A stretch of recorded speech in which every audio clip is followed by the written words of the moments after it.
Hello, Assalamualaikum. Okay, hari ni kita nak pergi snorkeling dekat ni ya? Mangrove Tour bersama Dangli Island.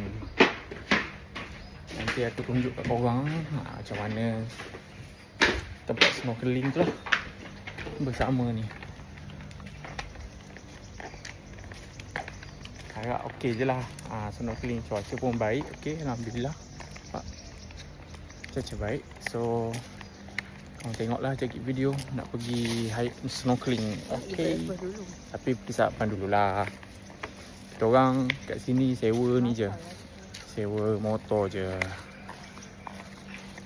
Okay guys, Alhamdulillah aku dah sampai dekat Langkawi Geopark, dekat JT Kilim. Okay, sekejap lagi nak pergi island hopping ke snorkeling lah, macam tu lah. Ni nampak, selamat datang Kilim Bekas Geoforest Park Langkawi. Okay, lagi akan naik kapal lah.